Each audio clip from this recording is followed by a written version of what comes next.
over time, I got to realize how some people, when you walk into the room, you see how they look at you because you're Black. But the moment you open your mouth and they hear your accent, you're African. And one of the things one person once told me was that, they were like, yeah, I think Africans listen more than African Americans. You guys are easy to work with than African Americans. And then in my head, I was like, why? Why would you make that statement? Because I think we are all humans. Like, you don't know me as an African, I might be worse than African American. And then some people do treat you different once they find out you're African. Then when they're like, oh yeah, you're better than that. And I'm like, no, we're not. We're all the same. Because at the end of the day, when a police officer sees me, they see a Black person, there's no different. And you shouldn't be treating an African American because they're like that and treating me different and think that's okay. That's racism right there. Hey, welcome to the GigRoots podcast. I'm Ethan Daly. GigRoots tells the story of grassroots economics in America. Each episode, we speak with the people who are working toward community transformation at the grassroots level. During this third season, we've partnered with Welcoming America to help share the stories of foreign-born peoples who have come to call America home. Welcoming America is leading a national movement of cultivating inclusive communities. They work with nonprofits and local governments, providing tools and resources to help make cities places where everyone can belong. Through their network, we've spoken with local leaders and business owners actively contributing to strengthening their communities. Find out more at welcomingamerica.org.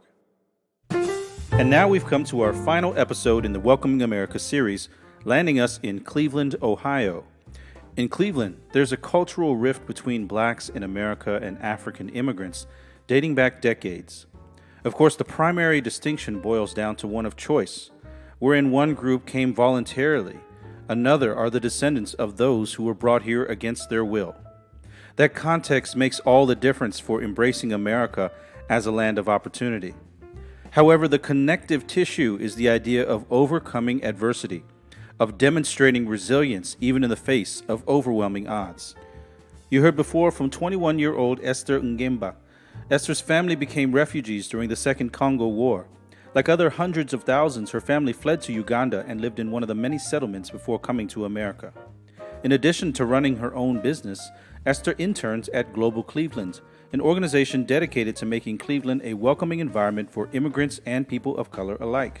I think that by and large, cities are waking up to the fact that they have these hidden forces of excellence in them, which are their immigrant and refugee communities. I think Cleveland is recognizing that it continues to get anywhere, the greater Cleveland area, about 3,300 immigrants a year. So over the last decade, that number is close to 38,000 people. And I think people are starting to realize what a force this is. People are paying attention. Joe Simperman leads efforts at Global Cleveland. He says that native-born Americans can easily take immigrants for granted or worse. Simperman spends a great deal of time convening city officials and community stakeholders to discuss the impact of immigrants on the region. He gets excited by seeing immigrants and people of color coming together to help shape the city's economic future. I speak with both Joe and Esther, two very dynamic individuals, during a time of calm before the storm as Cleveland gears up for the many changes ahead. That's coming up next on the GigRoots podcast. Let's get started.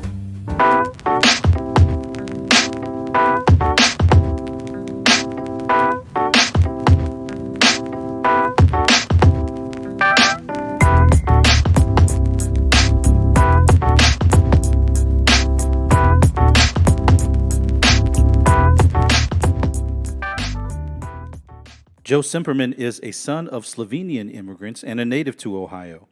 He knows more than most how much the immigrant perception matters. And a fear-based narrative isn't helping. It only makes matters worse.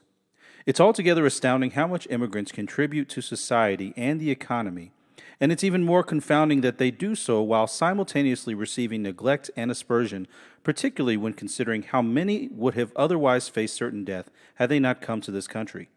Simperman attributes such irrational fear of immigrants to the disarming nature of the unfamiliar. He says it's what happens when white America doesn't know what to do with something that's different.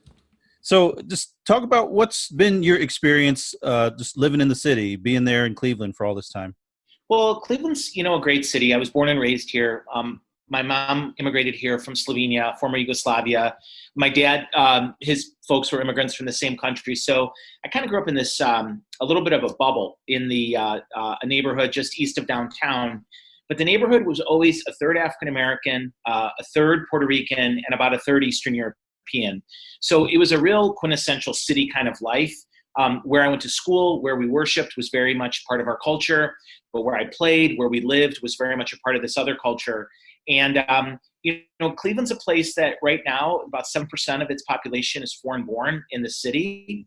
There's other communities like Solon, which is east of downtown Cleveland, which is a pretty successful community. That's almost 40% immigrant born. So it happens in different pockets, but the community is definitely much more comfortable with immigrants and newcomers as a result of so many people having come from that experience. Well, I saw that according to the index by the New American Economy, when they did a study on the welcoming cities, I saw that from 2018 to 2019, it looked like Cleveland made quite the jump. I think you were at 64th ranked all the way up to 14th. What do you attribute that to?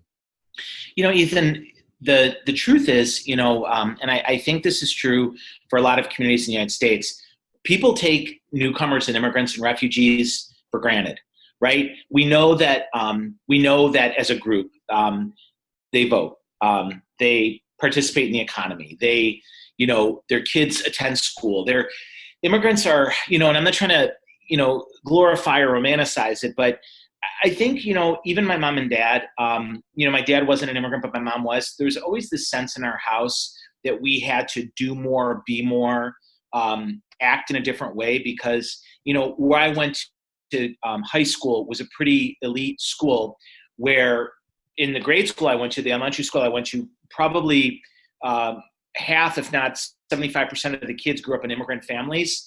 Where I went to high school, that number was probably 2%. So my mom and dad were always like, you have to be more like them and less like us.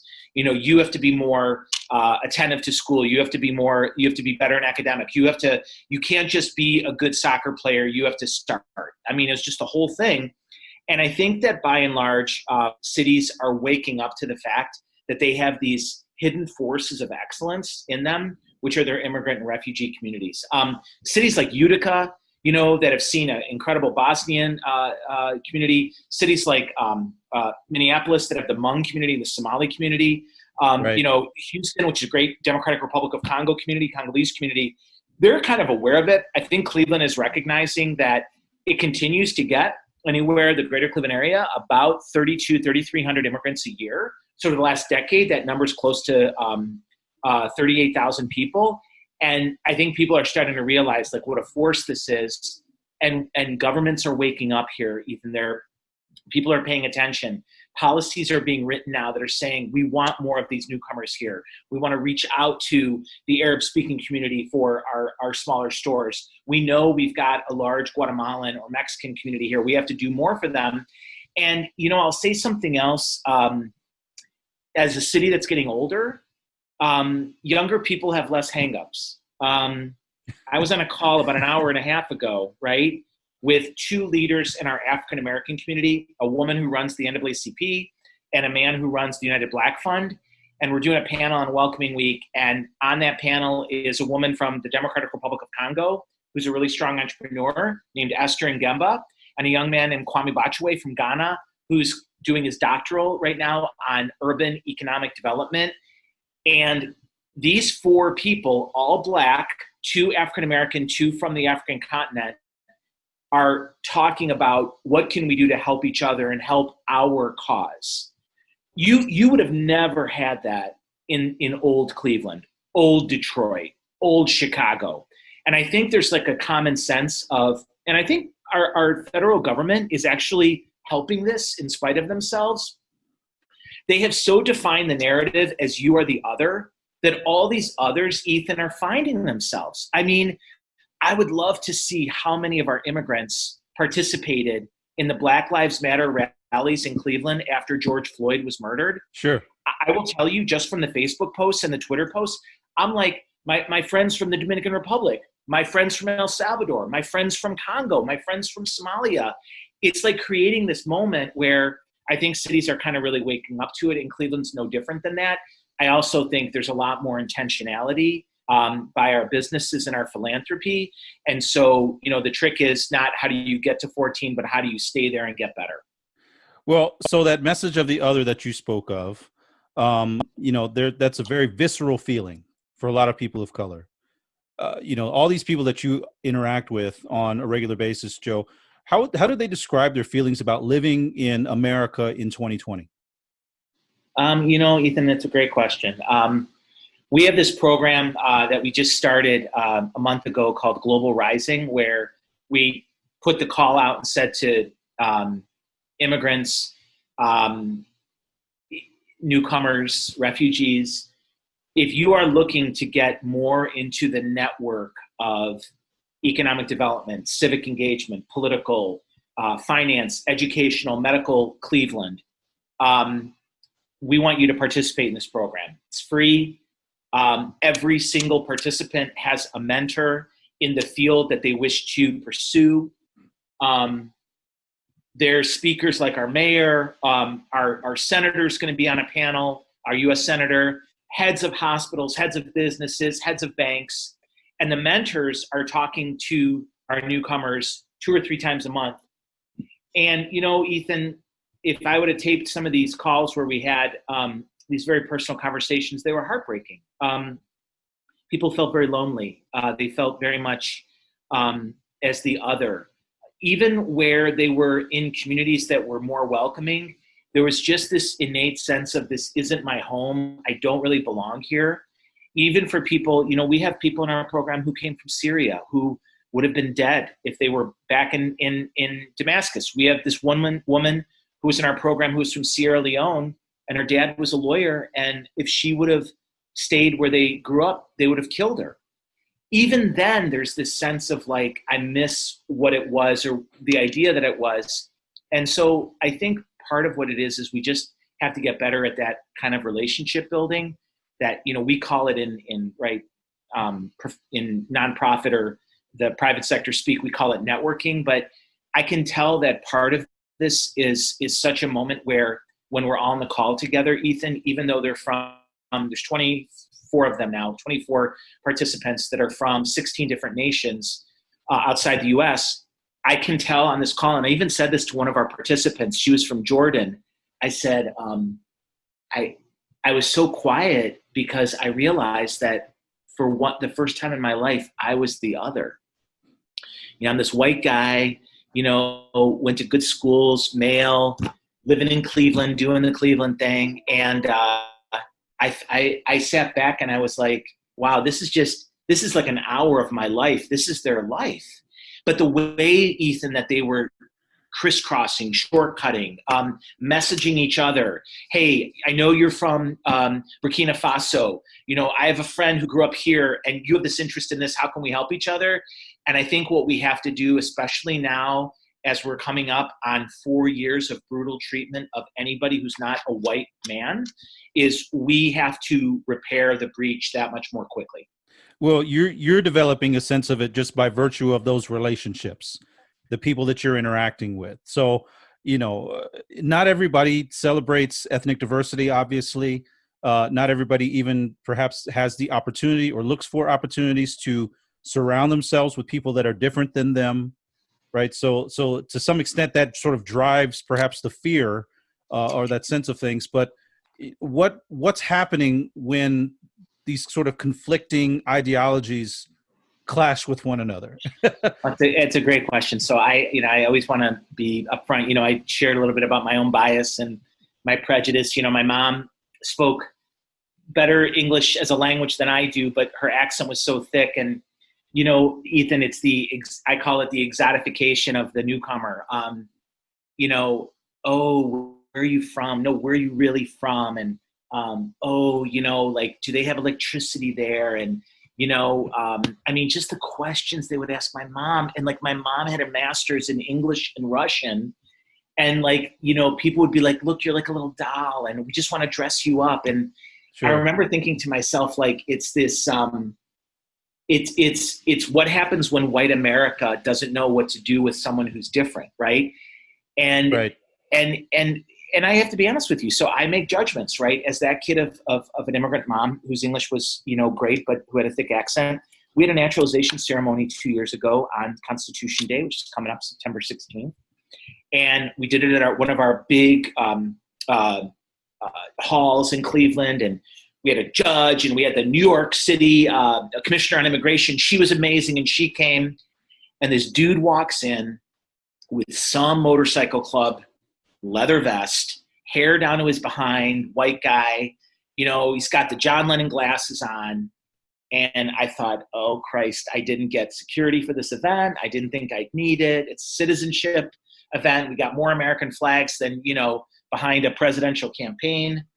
And I went up to him and I said, sir, can I help you? Thinking like this guy's like, get out of my country or whatever. And he said, no. He said, I'm just looking for where the program begins. And I said, what's going to be in that room? I said, are you here? Did you hear about this on the news? And he said, actually, I'm here because my neighbor's here. Her name is Tracy. And Tracy came to the United States as a refugee. And she moved next door to us. And we didn't know who she was until she started bringing food over. And then she started playing with our kids. She basically became like a person who was part of our family. And now we don't celebrate one communal holiday without us being at each other's house. And I sat there, Ethan, and I'm like, man, am I a jerk? Right? I immediately assumed that this guy was a 3%er or one of these guys that's doing, their thing. And here he was because he knew this woman. And I thought to myself, that's how America's going to find its way back, is that we're going to get to know each other in a very different way, in a very vulnerable way. And that's how we're going to rebuild this fabric right now that is pretty damaged. How soon do you think that's going to happen? I mean, honestly. I think it's going to take time. The thing that I fear right now is, I'll give you an example. We have 3 phenomenal refugee resettlement agencies in the city of Cleveland. They do outstanding work, and they work together, and they're incredible. But one of them has pretty much laid off almost its entire Cleveland staff, and the Columbus office is now taking over for the Cleveland workers. Well, this organization, Ethan, every year was resettling 600, 700, 800 people. They don't have one person. They had a staff of 15 people. Now that whole staff is down in the middle of the state, and they can build back up. But the challenge that we're going to have with the way that we've been treating immigrants and newcomers is that we have so worn down the infrastructure that we are going to have to recognize that even if the numbers go up, just say the federal government decides, under the last president, we were at, 85,000 refugees. Now we're, I think, just under 15,000, maybe even a little bit less than that nationally. So that number has, reflected in Cleveland. We're going to have to take a second to do that. I think it's going to take years. And the thing is, like, I feel like our standing in the world right now, it's just, it's challenged because there's been such a sense of isolationism. And I think we all know that that's just a recipe for economic and social disaster. Well, it certainly seems just practically untenable for the future as well. It does. And you know this, Ethan, better than anybody, because you've lived in a couple places. Cities thrive on disruption. And immigrants and newcomers and refugees are intuitively disruptive, right? They come into a place without completely understanding the language or the customs, but they're here. We had a family from Burma that lived close to us. They grew the craziest vegetables that if you would have gone to any one of our Home Depot or Lowe's garden centers, they would have said, you can't grow that in this climate. This guy was like, forget it. And he said, I'm going to do it, right?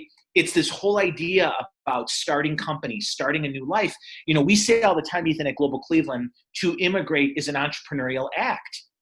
Because right. in order to be here, you gotta figure out how to do it. And I think that the resilience of our community is there, but I do think that there's been some serious damage. You're seeing it in the census, you're seeing it in the voter turnout, you're seeing it in the number of people who've dropped now because of COVID and other reasons of not getting vaccines. You've seen it with people who are here legally with this whole question of the public charge. I was in DC last year lobbying on the Hill and at the White House because we were saying to DC, if you start to make it so that people are afraid to get food stamps or afraid to live in public housing or afraid to get some kind of health care, you're going to create a situation where you're going to push these people who are here legally into the shadows for fear of doing something that's going to violate a visa. So we got a lot of work to do, but I also think, Ethan, that there's been a lot of people who've been educated, and I think there's going to be a real effort to kind of make up ground faster if we can change our perspective in terms of how we look at newcomers. Let's talk a little bit more about just the local economy, if we could, Joe. So I know you guys held your Global Employer Summit just recently. What were some of the major talking points, some of the biggest takeaways from that?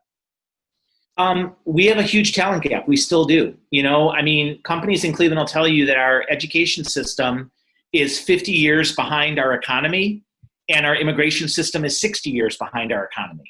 I mean, tech companies will tell you that they need our education system to catch up, but in the meantime, we need global talent to make American companies run.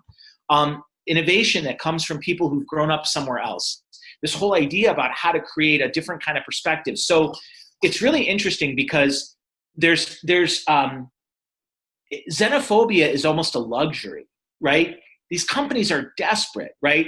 Neighborhoods are desperate to have people living there. Hospitals are desperate to hire people. The people who can afford to be xenophobic live in whatever enclave they live in where they don't have to depend on some new infusion of talent and energy.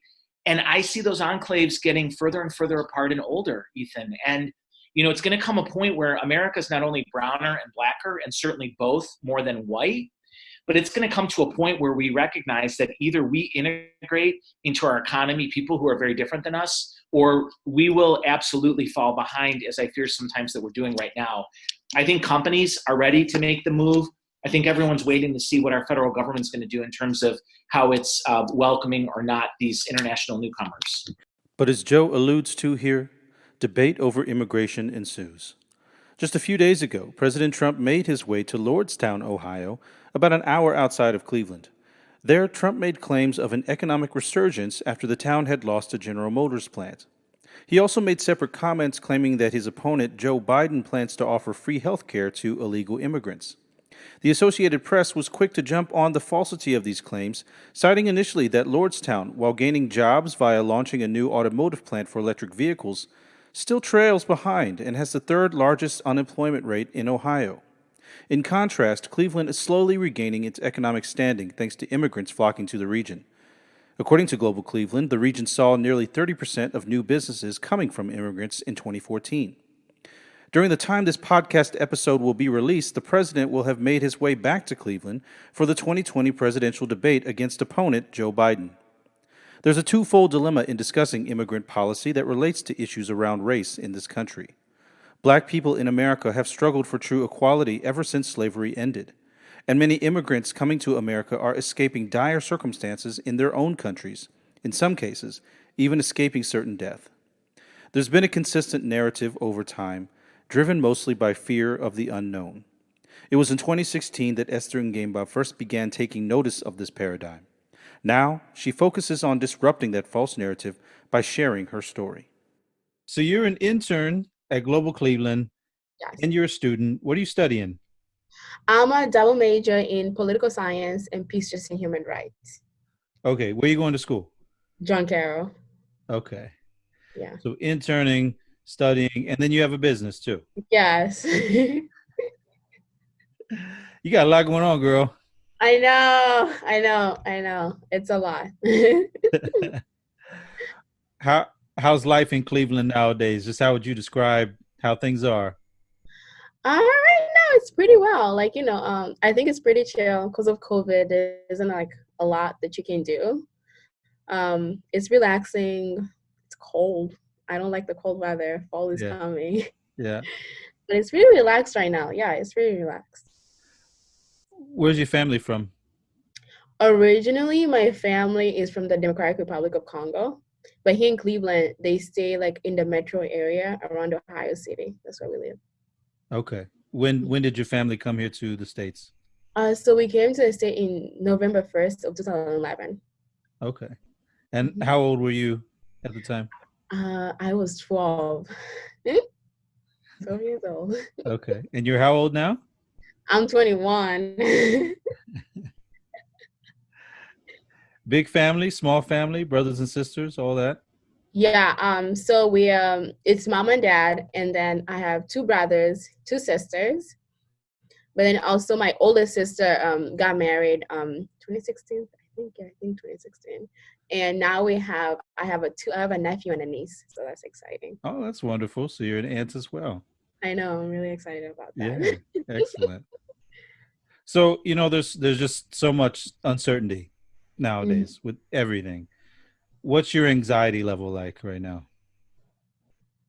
I think I try to manage my anxiety level to keep it as low as I can.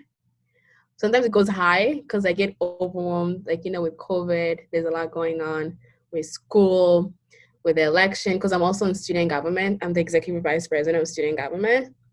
So sometimes I would say my anxiety goes up to 100. And then I always try to bring it down because I try to work out and meditate and bring it down to 100 as much as Sure. I can. But like I would say, like usually on Fridays, my anxiety is like down, and I try to be calm as I can for the weekend. But the beginning of the week, usually it's like up here, and I'm like, oh no, it's to go down here. So how do you balance it all? Between school and work and business, how do you balance in all those things? I think I think for me growing up, like because my family moved to Uganda as refugees, and I just like at the young age, I learned to balance a lot of stuff.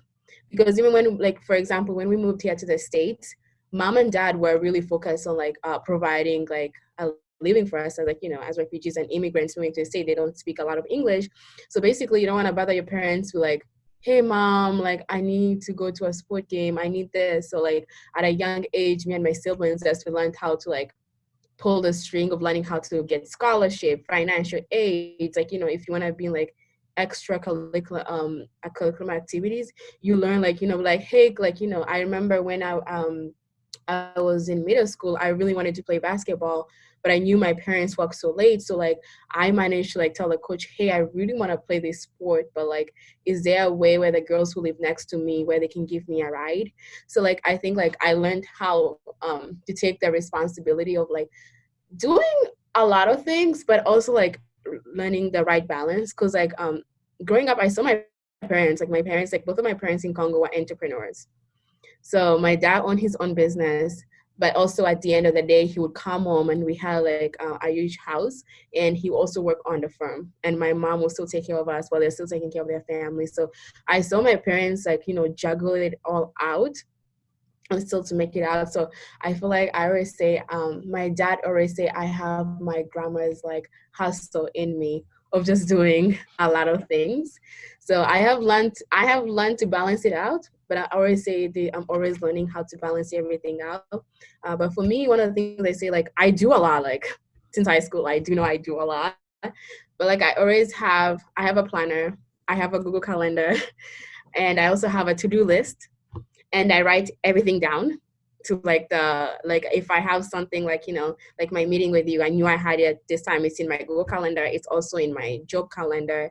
It's also in my notebook where I'm looking at it, and I know, okay, I have this. But then I also have a balance because like there is more. I could be doing more because like for it's like, hey, can you do this? I'm like, no. So I also know my limits. I'm just like, no, I'm not doing this. This is my limit right now. Man, you're on top of things. You are so organized. That is impressive. So when your parents came here, you said they were both entrepreneurs. What are they doing now? What do they do for work in the States? So right now, my mom, she works. Right now, she's like applying for a job at Cleveland Clinic because like due to COVID, like she's not working anymore. So she's at work. She's trying to work at Cleveland Clinic as a dietarian there.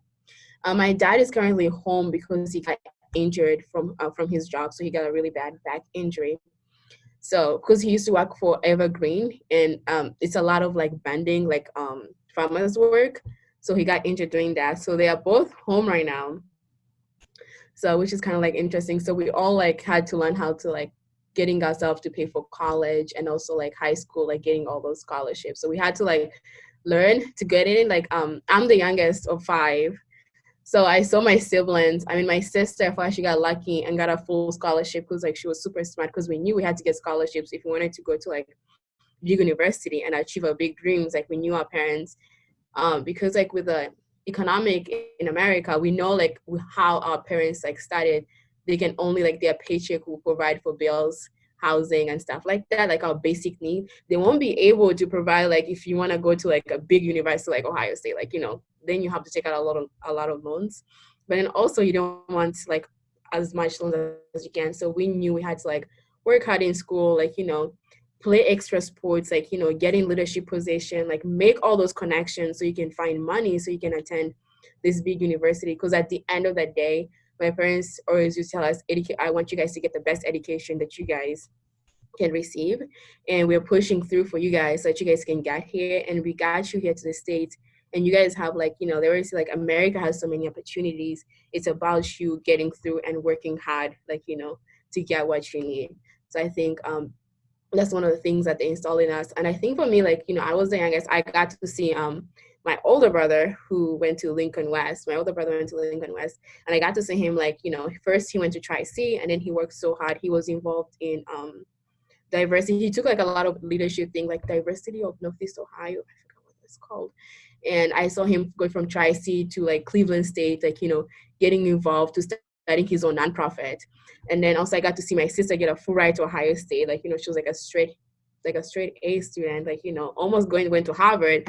So I got to see like a perfect example that my siblings like sat for me, and they were like, you can do it, and like them just guiding me like throughout everything. Do you think you felt a lot of pressure as the youngest? Oh yeah, there was so much pressure because my dad always compared me to my sister.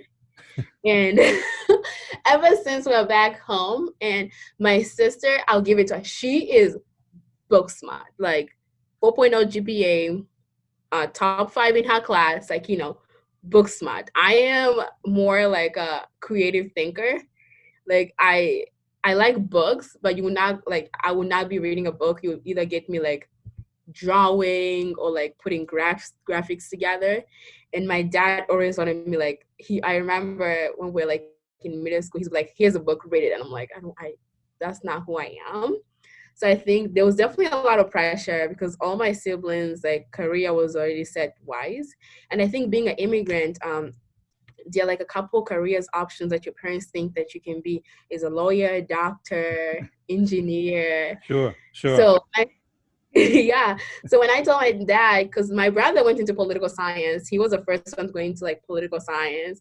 So I was like, thank God, someone in the family, so he'll have all the pressure, put on him. So by the time I come and tell him I'm political science, it won't be as bad. But I remember my dad, he asked me, what are you going to do in school? I'm like, I don't know yet. He's like, you should just go be a doctor like your sister. And I'm like, okay, but I don't think like I'm really bad at science, like, and there was definitely like a lot of pressure because I got a scholarship to go to St. Joseph Academy, which was like a all girls private school in Rocky River, which was a great school. And I think grading there was really hard because like it was just intense learning. It was like kind of like pre-college. So I remember always coming back home with my grades, and like I don't have all straight A's because like the classes are just hard. And then I remember my mom always, she's like, your sister has all A's, why don't you have an A? And I'm like, an A minus is still an A. She's like, there's a minus there. Not good enough. Yeah, nothing was ever like good enough for them. And I think like my freshman year, sophomore year, I was still like, I don't know. I feel like identity crisis. That would be for me. Like I didn't really know what I wanted to do. But my they used to compare me to my sister Lucia. We're so close in age. She's like 23 and I'm 21, and like we're really close.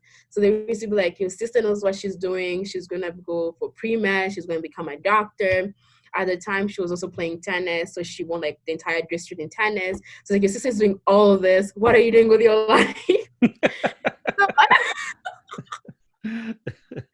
And I was like, oh God. So there was definitely, the pressure was there. Sure. Now not so much pressure because I've kind of like figured out what I like and what I want to do with my life. Yeah. And you have time. You're 21 years old. There's still time. I know, yeah. But you're certainly on a good trajectory already, so we're glad for that. Can you talk to me a little bit more about, for your parents to have to come here, to have to leave their lives behind, their businesses, their livelihood, to leave all that behind, to live as refugees. Can you talk to me about that experience a little more? Yeah, I think it was a tough experience for my parents. As much as they don't talk about it, I think because like they had to like leave the whole family and like we were young, so like we can rebuild our lives. Like we're little kids, but I feel like they left a part of them is always like there, and then a part of them is here because like as they did it. I feel like one of the things I always say, they never got to process the trauma because we flee Congo because of war and violence. And they never really got to process the trauma or even talk about it. Mm-hmm. They were always in survival mode. And I always say survival mode sometimes is not good for your mental health because you never get to process what's going on around you. So when did you become aware of that? So when we went to Uganda as refugee, my parents never talked about it. They just like enroll us in school. I started to learn more about like war and prostitution and all that stuff when in school, in Uganda in school. That's when I started learning about this stuff and I became more aware. And I started really learning about who a refugee is, what it means like, to be persecuted as a refugee in 2016. That's when during the Trump election, that's actually I started to gain more knowledge because I was like, oh yeah, so we're refugees. And like I started like, asking my parents like, more questions about like our story because there were so many stereotypes going on about refugees, and I'm like, wait, that's not true. Like wait, hold up, I know we're refugees, but like that's like people just don't wake up and choose to go. Because like I remember when we left Congo, we left because like literally people were trying to kill us, and it was like a civil war going on. It was like stay, die, always try to go. Do you have any memories of that when as a Yeah, child? What do you remember? I think like one of the things I remember is like I was 7. I just like one of the things is that I remember like the gunshots, like because we used to have a dog. Like I remember a dog just being outside barking, and I always remember because so back home the way the houses are set up, they're like 2 doors. There's a first door and then there's like a second door for protection. So I remember I was always next to my mom during the war, and then my older sister, was like covered in a blanket, and she was like holding me. And I just like one of the things I remember of the night that we left was that 2 people like they were just like knocking hard on our door, and I saw a light. And in my head, I always tell people I thought we were dead. I thought I was like, okay, I made it to heaven. And then I just remember them knocking, and they were like, open the door. And then they had opened the first door. And then my mom was holding me, and then my older brother, Mayal, he was trying to look for the keys because the keys were placed by like, there was like a key placed by the door. And he was like, I can't find the keys. And then the guys were like, if you don't open the door, then we'll just like shoot like inside the house. And I think I remember that's when I was telling my brother, then he was like, okay, I'm able to find the keys, and everything from there on kind of like is blurry. But I always remember some of the stuff, which my parents are pretty shocked. I remember everything from that night because sometimes I can tell them in details, yeah, that and that happened, because I was 7, so they expected us to forget. Because all my siblings don't forget, but like those events, like I still remember everything, and even how we went to Uganda, like the buses, the borders, and how we got there. And I think one of the things I remember when we got to Uganda is my parents left us somewhere close to this restaurant, and we were so hungry. Like I remember I was starving. Everyone was starving.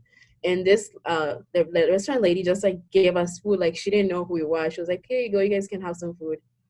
And my parents had like left us. And then I always remember that. Like that's one of the things I remember first seeing in Uganda is the lady showing us kindness. And that was like, that always touches my heart. How you give people food who you just like don't know. And I think I'm always shocked how my parents like left us in a new country with my siblings to go look for us for a place to stay. But I really didn't know what we're doing. Like they didn't really know what they're doing also, because like we had to leave so fast. They didn't grab anything. When you talk to your older siblings about all this, how do they remember it? So my brother and my elder remembers most of the stuff. Some of them remember vaguely because I think I remember the most because like the way it was set up, two of my siblings were like upstairs. It was only me and Mael who were downstairs with my mom when they came into the house. So I think me and Mael remember more than the rest of my siblings. Because what I'm talking about, they're like, you remember that? And then brother's like, my oldest is like, I don't remember that. Like, but whenever I talk to my mom, I think one of the recent things my mom told me, she's like, I am shocked that you still remember all of that details by detail. Well, you talked about trauma. I mean, how has your family processed? Well, how have you processed the trauma? I think like for like the longest time, I was kind of like in denial about it. But like, I think like I'm gonna say like I went to counseling. I did a lot of counseling, and just like I think one of the things, the important part about healing is recognizing your trauma and what you went through, and learning the right healing process. For me, I think for me it was just like processing it through counseling and learning how to deal with it on your daily basis and learning your triggers. Yeah. So that definitely helped me, and I working out and just like meditating on it. And one of the things that has really helped me with my trauma and just like I think like kind of like sharing my story and advocating, because one of the greatest passion, like my greatest passion is like saying that children should not be a part of war or civil war. That's not a place for a child, or any human shouldn't go through that. Just advocating for that and raising awareness for refugee kids' mental health. Because I can tell you, if a lot of us got mental health help when we got to Uganda, some people's trauma will not be as bad as it is right now. Because some people like, like one of the things that my older brother says that what you went through either destroys you or breaks you or makes you stronger. Mm-hmm. So for me, I'm glad like it made us stronger, and we had me and my siblings are really close. So we had like a very strong support system with each other. And when we got here, I was able to go to counseling and just like, for me, talk about it more and learn how to like process it and be like, okay, that happened. It's okay. But I'm the type of person, okay, that happened. You're a survivor, but not a victim. How are you going to help other people so that you advocate for what's going on? So that people like don't have stereotypes of like, who is a refugee? Why are these people coming here? I looked online at your social media and I saw some of your videos, and in one of them you were just commenting on the Black Lives Matter movement, and when people talk about violence in the Black community, and as we're discussing trauma, there's another level of trauma there. How have you come to understand sort of the trauma that results from violence against Black people in America? So definitely it took me a lot of time learning it. I would say I learned it school when my first example about learning about trauma of Black Americans, when I learned about slavery, right?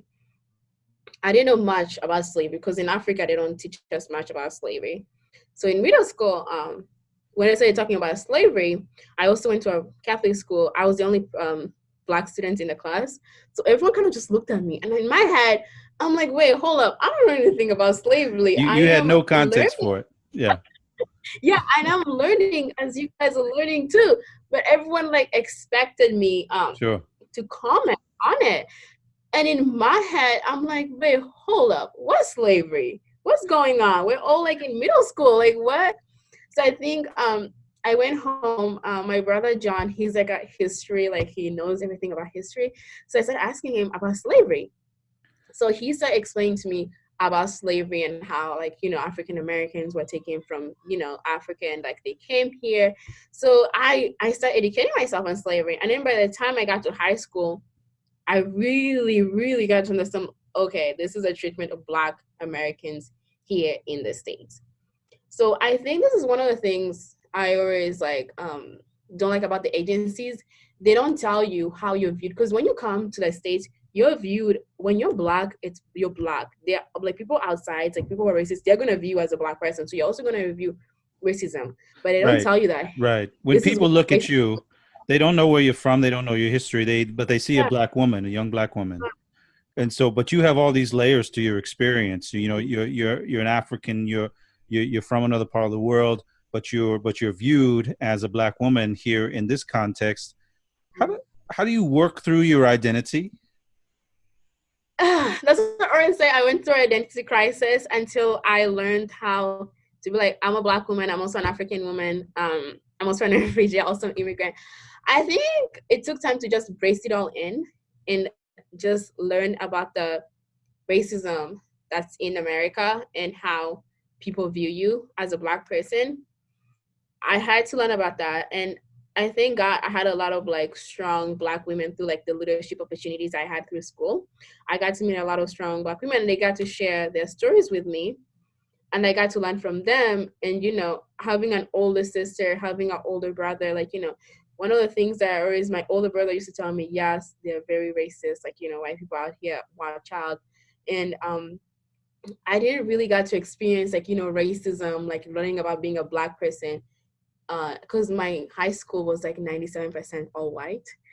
I could count the Black people who went to my high school. And I think going there definitely taught me what it means to be a Black person and just identifying as Black. Because I remember the first time when I applied to a high school, I didn't get in. And I remember when I went for my interview, the lady, she asked, one of the questions that she asked me was kind of like a racial connect slave, but I was like, wait, hold up, what are you talking about? And then she was like, wait, hold up. So I think one of the comments I was mentioned, she said, oh, so you're not one of them, you are African. And that to me was like, what do you mean not one of them? I'm African, what, in my head, I was like, what is that supposed to mean? It never clicked, just never clicked with me. And the entire interview, I was like, I don't want to go to this school. And then my second year, my parents were like, you're going here. And I'm like, okay. You can't say no to parents. And over time, I got to realize how some people, when you walk into the room, you see how they look at you because you're Black. But the moment you open your mouth and they hear your accent, you're African. And one of the things one person once told me was that, they were like, yeah, I think Africans listen more than African Americans. You guys are easy to work with than African Americans.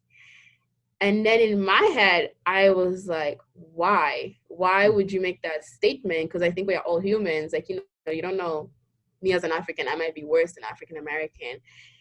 And then some people do treat you different once they find out you're African. Then when they're like, oh yeah, you're better than that. And I'm like, no, we're not. We're all the same. Because at the end of the day, when a police officer sees me, they see a Black person, there's no different. And you shouldn't be treating an African American because they're like that and treating me different and think that's okay. That's racism right there. And I think just speaking up, one of the things I've learned is always speaking up when you hear someone say something racial. Because one of the things I realized, there's some folks who thinks it's okay to say some racial stuff. They'll be like, oh, you're okay with that? You're not African American. I'm like, no, dude, I'm still Black. And if you're saying something racist about anybody, it's not okay. Saying some racial stuff, it's not okay. And I think also connecting with the African American community, because some African Americans, I've had some people tell me you guys sold us. You guys sold us and your ancestors sold us and you guys lived the luxury life. And I'm like, no, we didn't, getting through the conversation and telling them, listen, we didn't sell you guys. We also, back home in Africa, we're struggling with the struggle of neocolonialism. It's real back home. It's really bad. And if you guys understand, nobody goes through the same struggle, but we're all struggling out here in the street and, at the oppression of what, of the system that they have created of us. They're making us hate each other. But at the end of the day, if we are united, we'll be much better. So just getting African Americans to understand, I don't hate you and I will never hate you. That has always been part of my identity, but then also at the same time, being able to stand for the Black Lives Matter movement and being like, I'm here for you. It's here that Esther makes a subtle yet powerful point about the cultural divide between immigrants and native-born minorities. The point she makes is that solidarity leads to community transformation. Divisiveness, on the other hand, means we cannot effectively do the work for either party. America has altogether forgotten this lesson. What can we learn from our history in order to bring about a brighter future? Joe Simperman believes immigrants are a vital component to this process. I think the future looks good. We're grappling with a few other issues too. I mean, our systemic racism and the fact that, it's funny, like Cleveland's one of these cities that, we had the first Black mayor of a major American city. We had Mayor Stokes. And at that time, Atlanta was nowhere near where we were. But at some point, Atlanta became the Wakanda for the Black middle class. And Cleveland became the place where Tamir Rice was killed a few years ago by a police officer. Not to say that Cleveland doesn't have its spots where, African-American and Latinx and immigrant entrepreneurs can't do well. And not to say that Mayor Bottoms has it easy in Atlanta with the issues that go on there, right? Racism is universal. But there's something where I think Cleveland has to get really deep with its own soul. And those issues revolve around how our nation treats people who are the other. African Americans that came here from the South post Civil War to escape Jim Crow. Immigrants who came here to escape war, famine, extinction, Holocaust, genocide. I mean, and there comes a point where, the people I think who are the strongest are the ones who recognize that you have to own why you're here and what the issues are. And I really think, to be honest with you, Ethan, Cleveland's got a moment of reckoning that's going to happen in the next 2 years. A lot of our older CEOs are retiring. Our political officials are moving on. And there's this young sense of like, we have to do something because we can't depend on this generation leading us to do it. And I feel that the immigrant community, the newcomer community is going to be a big part of that. At least that's what we're working toward at Global Cleveland. That's great. I'm curious to know also more about the cultural gardens. I know you spent some time there. They're cool, Yeah, it became a place where, and it's fun because I go walk in there every Saturday morning and all the gardeners are out. So the Azerbaijanis, the Armenians, the Syrians, the African-Americans, the Hungarians, the Lithuanians, the Estonians, the Latvians, the Slovenians, the Italians, and they're all parked illegally and they all have their tools and they're all bringing their plant fertilizer and but you can tell there's this, and they all have their coffee in the back. Someone's got a station wagon that pops up and it's the picnic. The interesting thing is I never see them going car to car. And one of these Saturdays after the pandemic, I kind of want to sponsor an around the world party with just their cars. Right. Because they all care so much about their culture and they want other people to care about it too, which is so important. So many people in my parents' generation told their kids never speak our native tongue at home.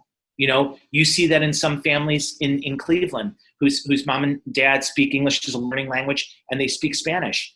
We're not, we want to be American. We got to embrace this heritage and this culture. And I think that the cultural gardens are real estate in Cleveland that remind us of the other that settled this city.